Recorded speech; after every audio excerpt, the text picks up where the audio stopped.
जय। तो छत्तीसगढ़ के मुख्यमंत्री विष्णुदेव साय ने अंबिकापुर के पीजी कॉलेज ग्राउंड में ध्वजारोहण किया। इसके बाद उन्होंने परेड की सलामी ली। प्रदेश की जनता को संबोधित करते हुए कहा कि छत्तीसगढ़ में नक्सलियों का डर अब कम हुआ है। नक्सली लगातार बैकफुट पर जा रहे हैं। बस्तर में 260 से ज्यादा नक्सली मारे गए। बस्तर समेत छत्तीसगढ़ में अब विकास का उजाला फैल रहा है। साथ ही उन्होंने कहा कि छत्तीसगढ़ सरकार नक्सलवाद के खात्मे के लिए डटी हुई है। सीएम साय के संबोधन के बाद शहीद जवानों के परिजनों से उन्होंने मुलाकात की, स्टॉल और श्रीफल देकर सम्मानित किया। इसके बाद स्कूली बच्चों की ओर से सांस्कृतिक कार्यक्रमों की प्रस्तुतियां दी गई, जिसका लुत्फ भी सीएम साय ने उठाया है। तस्वीरें आप तक साझा कर रहे हैं गणतंत्र दिवस विशेष की। आज 76वां गणतंत्र दिवस है और इसी मौके पर सीएम साय ने पहले तो झांकी का लुत्फ उठाया, उसके बाद संबोधन किया और साथ ही आखिर में जाकर बच्चियों की प्रस्तुतियां भी देखी। माननीय यशस्वी मुख्यमंत्री बस्तर में माओवाद अब अंतिम सांसें गिन रहा है। शीघ्र ही बस्तर पूरी तरह से नक्सल आतंक से मुक्त हो जाएगा। आतंक से मुक्ति के साथ ही बस्तर में नक्सल प्रभावित रहे क्षेत्रों में विकास की राह खुल गई है। इसका माध्यम हमारी सरकार द्वारा चलाई जा रही नियत नेलानार योजना बनी है। और देश भर में 76वें गणतंत्र दिवस की धूम है। छत्तीसगढ़ में सीएम विष्णुदेव साय से लेकर सभी मंत्रियों ने प्रदेश के अलग अलग जिलों में ध्वजारोहण किया और परेड की सलामी ली। इस दौरान सभी मंत्रियों ने जनता के नाम मुख्यमंत्री के संदेश का वाचन भी किया। उप मुख्यमंत्री विजय शर्मा ने जगदलपुर, उप मुख्यमंत्री अरुण साव ने रायगढ़ और विधानसभा अध्यक्ष डॉक्टर रमन सिंह ने दुर्ग में तिरंगा फहराया। सभी मंत्रियों ने प्रदेशवासियों को 76वें गणतंत्र दिवस की शुभकामनाएं दी।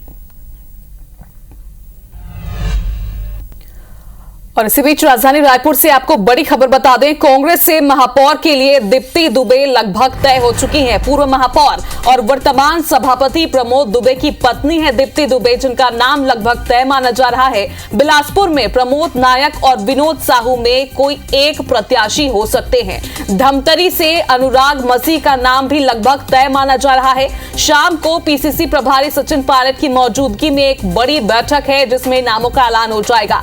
प्रदेश चुनाव समिति की बैठक में प्रत्याशियों के नाम पर अंतिम मुहर लग जाएगी। देर रात या कल नगर निगम और नगर पालिका के प्रत्याशियों की घोषणा भी हो जाएगी। तो ये बड़ी खबर आपको बता रहे हैं, चूंकि बीजेपी ने प्रत्याशी का ऐलान कर दिया है और कांग्रेस से भी लगभग महापौर के लिए दीप्ति दुबे तय मानी जा रही हैं। राजेश मिश्रा हमारे साथ सीधे न्यूज रूम से लाइव जुड़ रहे हैं, उनका रुख कर लेते हैं। राजेश, लगभग नाम तय माने जा रहे हैं। रायपुर की बात करें, बिलासपुर की बात करें या फिर धमतरी की बात करें, नाम तो लगभग तय है लेकिन मुहर नहीं लग पाई है।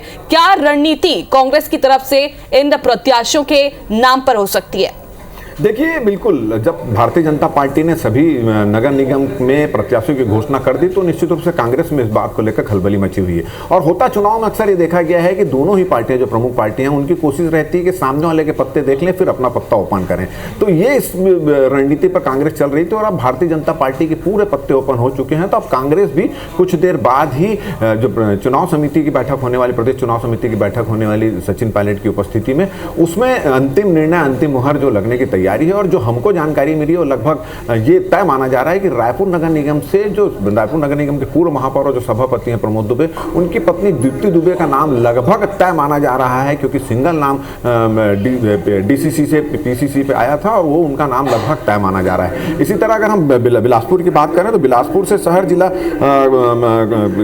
ब्लॉक कांग्रेस कमेटी के जो अध्यक्ष है विनोद साहू, उनका और जो प्रमोद नायक और विनोद साहू, इनमें से कोई एक प्रत्याशी हो सकते हैं, ये भी पता चला है। और रायपुर शहर जिला, बिलासपुर शहर जिला अध्यक्ष प्रमोद नायक जो रायपुर बिलासपुर के शहर जिला अध्यक्ष हैं और ब्लॉक कांग्रेस कमेटी के अध्यक्ष है विनोद साहू, इन दोनों में से किसी एक का नाम फाइनल हो सकता है, ये जानकारी मिली। इसी तरह अगर हम बात करें तो धमतरी से अनुराग मसीह का नाम लगभग तय माना जा रहा है। और जो जिला कांग्रेस कमेटी की बैठक में जो नाम तय होकर पीसीसी में आए थे, उसके आधार पर ऐसा माना जा रहा है कि बिलासपुर से विनोद साहू और प्रमोद नायक, इनमें से किसी एक का नाम हो सकता है और इसी तरह रायपुर से दीप्ति दुबे का नाम फाइनल हो सकता है और धमतरी से जो है वो अनुराग मसीह का नाम लगभग तय माना जा रहा है। अभी कुछ देर बाद ही जब प्रदेश कांग्रेस कमेटी के जो प्रभारी हैं सचिन पायलट वो यहाँ पहुँचेंगे।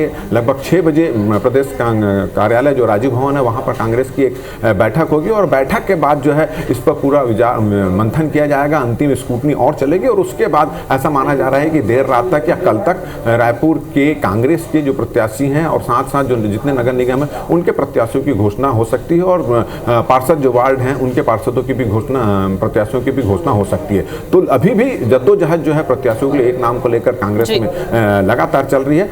अभी और इंतजार कांग्रेस की लिस्ट के लिए करना पड़ सकता है। जी बिल्कुल राजेश, तो मुहर तो फिलहाल नहीं लगी है लेकिन लग जरूर रहा है कि इन प्रत्याशियों को कांग्रेस टिकट दे सकती है। फिलहाल जब भी नामों का ऐलान हो जाएगा तुरंत आपसे अपडेट लेंगे। शुक्रिया जानकारी के लिए। और राजधानी रायपुर से एक और बड़ी खबर, कांग्रेस ने प्रभारियों की नियुक्ति कर दी है। नगर निगम चुनाव के लिए प्रभारियों की नियुक्ति हो चुकी है। चिरमिरी से जयसिंह अग्रवाल की नियुक्ति की गई है। अंबिकापुर से डॉक्टर प्रेम साय सिंह नियुक्त किए गए हैं। रायगढ़ की बात करें तो उमेश पटेल नियुक्त हुए हैं। कोरबा से ज्योत्सना महंत, बिलासपुर से रविंद्र चौबे और धमतरी से मोहन मरकाम नियुक्त किए गए हैं। राजधानी की अगर बात करें तो रायपुर से डॉक्टर कुमार डहरिया नियुक्त किए गए हैं। दुर्ग से धनेन्द्र साहू और विकास उपाध्याय, राजनांदगांव से राजेश तिवारी, जगदलपुर से लखेश्वर बघेल की नियुक्ति की गई है। तो कांग्रेस ने प्रभारियों की नियुक्ति कर दी है। अलग अलग जगहों से ये नाम जो नियुक्त किए गए हैं उनकी जानकारी भी IBC 24 आप तक पहुंचा रहा है। नगर निगम चुनाव के लिए प्रभारियों की नियुक्ति कांग्रेस ने भी कर दी है।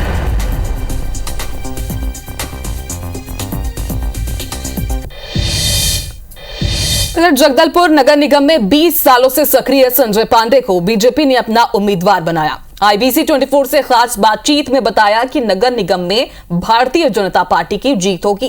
कांग्रेस पर सवाल उठाते हुए कहा कि OBC का मुद्दा कांग्रेस जरूर उठा रही है लेकिन भाजपा दबाव में नहीं है। संविधान के प्रावधानों के अनुरूप ही आरक्षण मिला हुआ है। अगर कांग्रेस चाहे तो वो कितने प्रतिशत आरक्षण देगी इसकी घोषणा करनी चाहिए।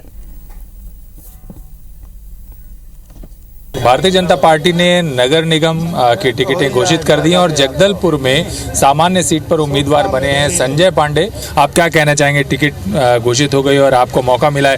लंबा राजनीतिक संघर्ष। भारतीय जनता पार्टी में 2004 में सदस्यता ग्रहण करने के बाद लगातार 20 सालों तक भारतीय जनता पार्टी ने मुझ पर भरोसा जिताया। हर बार पार्षद की टिकट दी और हर बार शहर की जनता ने, हमारे कार्यकर्ताओं ने मुझे बड़ी लीड से हर वार्ड में जिताया है। और आज भारतीय जनता पार्टी के नेताओं ने फिर से भरोसा करते हुए महापौर जैसा, मतलब एक प्रकार से बड़ा पद होता है महापौर शहर के लिए, शहर विकास के लिए, उस पर भरोसा जताया। तो सबसे पहले तो मैं अपने सारे प्रदेश के पदाधिकारी, प्रदेश संगठन को, माननीय किरण सिंह द्विवेदी जी को और इनके साथ में हमारे सारे बस्तर के नेताओं को, प्रदेश के नेताओं को और हमारे कार्यकर्ताओं का धन्यवाद करता हूं। 1 साल हो गया है सरकार का, आपको क्या लगता है क्या मुद्दे होंगे? पिछले 2 चुनाव में देखें तो अपेक्षाकृत नतीजे भारतीय जनता पार्टी के शहर में नहीं रहे, खासतौर पर नगरीय निकाय में। देखिए, पिछला जो चुनाव था उसमें जनता का हक जो है जनता से हटा दिया गया था। भूपेश बघेल की सरकार ने जिस प्रकार से पार्षदों के साथ में जिस प्रकार से गंदी राजनीति की, उस माध्यम से उन्होंने अपना महापौर चुना। परंतु मुझे स्पष्ट मानना है कि अगर डायरेक्ट चुनाव होते तो भारतीय जनता पार्टी के महापौर हर जगह पे होते और इसीलिए जनता के अधिकार से उसके वोट का अधिकार छीनना, ये सिर्फ अपने महापौर को नियुक्त करने के संदर्भ में भूपेश बघेल जी ने घटिया राजनीति की थी। परंतु हमारी सरकार आते ही उस व्यवस्था को फिर से बदल दिया और जनता के हाथ में फिर से अधिकार दिया है। तो निश्चित रूप से इस बार फिर भारतीय जनता पार्टी का परचम नगर निगम में फहराएगा। कांग्रेस को हराने के लिए क्या आपकी रणनीति है? आमतौर पर खुलासा नहीं होता लेकिन फिर भी देखिए, कांग्रेस अपने गुटबाजी से निपट ले, हमको हराने का जरूरत नहीं है। वो अपने गुटबाजी से निपट लेगी तो चुनाव मैदान में, नहीं तो उनको हराने के लिए उनके नेता ही तैयार हैं। बहुत बहुत शुभकामनाएं संजय जी, आपको बहुत बधाई। और आप देख सकते होंगे कि संजय पांडे जी हैं, टिकट की घोषणा हो गई है और लड्डू के साथ कार्यकर्ता उनका स्वागत कर रहे हैं और बधाई देने का तांता लगा हुआ है। छत्तीसगढ़ में धर्मांतरण के मामले लगातार बढ़ते जा रहे हैं। इसी बीच धर्मांतरण के 2 मामले आज प्रदेश के 2 अलग अलग जिलों से सामने आए। पहला मामला राजधानी रायपुर के दलदल सिमरी इलाके के मैदान विहार कॉलोनी से सामने आया। यहां एक मकान में धर्मांतरण कराए जाने का आरोप लगाया गया है। स्थानीय लोगों ने यह आरोप लगाया, जिसके बाद स्थानीय और बजरंग दल कार्यकर्ताओं ने जमकर हंगामा भी किया। सूचना मिलते ही मौके पर पहुंची पुलिस ने मामले को गंभीरता से लेते हुए एक पादरी समेत 4 लोगों को गिरफ्तार किया। वहीं दूसरा मामला बलरामपुर के वाड्रफनगर के सरवत गांव से सामने आया है। यहां चंगाई सभा की आड़ में धर्म परिवर्तन कराए जाने का आरोप है। बसंतपुर पुलिस ने मामले की सूचना मिलने के बाद कार्रवाई करते हुए धर्म परिवर्तन कराने वाले पास्टर और उसके साथ काम करने वाले 3 अन्य लोगों को हिरासत में लिया। पकड़े गए पास्टर के पास से एक राष्ट्रीय मसीह संघ का ID कार्ड भी बरामद हुआ है।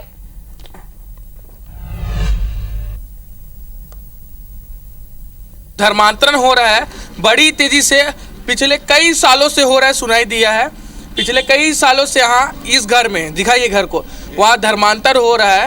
यहाँ पर कई सालों से ईसाई लोग धर्मांतरण करवा रहे हैं। इसमें साहू, कुर्मी और वर्मा सब पढ़े हैं। यहाँ एक जात के कोई नहीं, सबको कन्वर्ट किया जा रहा है। वो सिर्फ बात करने के लिए आए थे, तो उसमें पादरी द्वारा ये बोला गया कि हमारे पास यहाँ पे प्रार्थना करने के लिए कोर्ट से परमिशन है। तो हमारे स्थानीय लोगों ने परमिशन मांगा तो उन्होंने परमिशन नहीं दिया। उल्टा जो 8 से 10 महिलाएं जो अंदर थी, वो हमारी जो 4 से 5 माताएं थी यहाँ पे, उनको जूता फेंक करके मारे। यहाँ घर में कुछ लोग थे, कुछ लोगों को ले जाया गया है, उनसे पूछताछ की जाएगी, उनका कथन लिया जाएगा और यदि इस प्रकार का कोई भी अवैध गतिविधि यदि पाई जाती है तो उसमें कठोर कार्रवाई की जाएगी। इस सूचना पे यहाँ पे मौके पे जाके देखा गया तो वहाँ पे प्रचार प्रसार करना और भलाना फुसलाना उसमें पाया गया है और इन तथ्यों को अभी तस्दीक की जा रही है और शक के आधार पे 4 व्यक्तियों को यहाँ लाया गया है, उसमें जो शामिल थे वहाँ, और गवाहों से कथन पूछताछ करके इसमें अग्रिम कार्रवाई की जाती है।